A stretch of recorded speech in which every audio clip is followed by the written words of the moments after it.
Many people across the nation, including the President, have said that we need to take a long, hard look at access to mental health services across the country. Certainly one of the most insidious stereotypes about people with mental illness is that they are inherently violent. I regret that some of the discussion in the wake of the Newtown tragedy has sadly reinforced this stereotype. People with mental illness are much more likely to be the victims of violent crimes than they are to be perpetrators of acts of violence. Mental illness affects 1 in 4 Americans every year. But despite its prevalence, there is still a stigma attached with mental illness. And that stigma results in too many people suffering in silence without access to the care that could significantly improve their lives. So many instances of people who were afraid to do anything because they might lose their job or they wouldn't get promoted because of that stigma that's attached. Experts tell us that half of all mental illnesses manifest by age 14. However, less than half of children with an identified mental health illness receive treatment, and the average lag time from the first onset of symptoms to receiving treatment is almost a decade. Unfortunately, the picture for adults seeking treatment is not much better. Some 30,000 Americans die by suicide each year. As any teacher or school counselor will tell you, a child who is struggling with depression, anxiety, or any other mental health condition is also likely to struggle academically. It's also an issue for our justice system, since our prisons too often become the dumping ground for people who should be receiving mental health and substance abuse counseling instead. The shame in this is that with access to the right treatments and supports, most people with mental illness can recover and lead productive and healthy lives. But we need to make the critical investments that will enable this to happen. My friends fought for years to try to enact a Mental Health Parity Act to end the absurd practice of treating mental and physical illnesses as two different things under health insurance.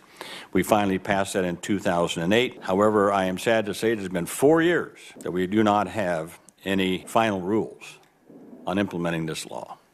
That's a shame. I am told the President said that they will be announcing a final rule soon. Next year, when thanks to the Affordable Care Act, some 30 million Americans will become eligible for Medicaid or private insurance through the health care exchanges. Coverage of mental health and substance abuse disorder services is one of the 10 essential benefits required in qualified health plans. The insurance expansion here offers both challenges and opportunities. Experts predict that the newly insured population will have a greater need for mental health coverage than the general population. As we think about how to meet this need, there's an opportunity to realign our health care system to better integrate primary care and mental health services. This committee, I think on both sides, have been very supportive of the expansion of community health centers throughout the United States. But how do we integrate mental health care services in with those community health centers?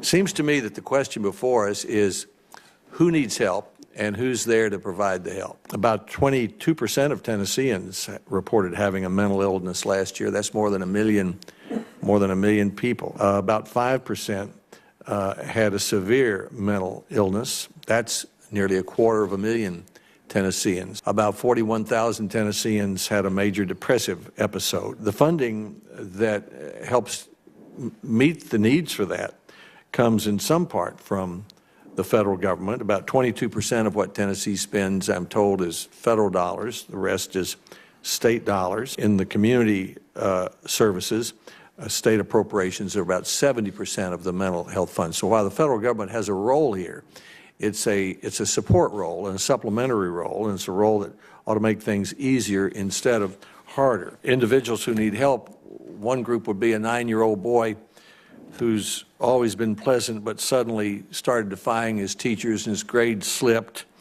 and he didn't want to go to Boy Scouts, he didn't want to play with friends, and so they reached out to a pediatrician who was able to get some professional assistance. He was diagnosed with a mood disorder, and he began to improve, was sleeping better, and so it was a success story for that 9-year-old boy. Another case might be an adolescent, a 17-year-old who had no behavioral issues growing up. He started noticing lights in the bathroom, sounds of water irritated him. He had trouble sleeping. He began to hear voices telling him to throw rocks at anyone who told him to come down from the roof. And he was finally diagnosed with schizophrenia, but only after he had multiple episodes. Those two boys represent two of the largest groups that need help. What can we do at the federal level to make things easier to, number one, identify who needs help, and number two, identify who can provide the help? Are there funding things we can do? Are we putting up any roadblocks that make it harder for you to provide services? If we are, this is the place to identify them and see if we can correct them.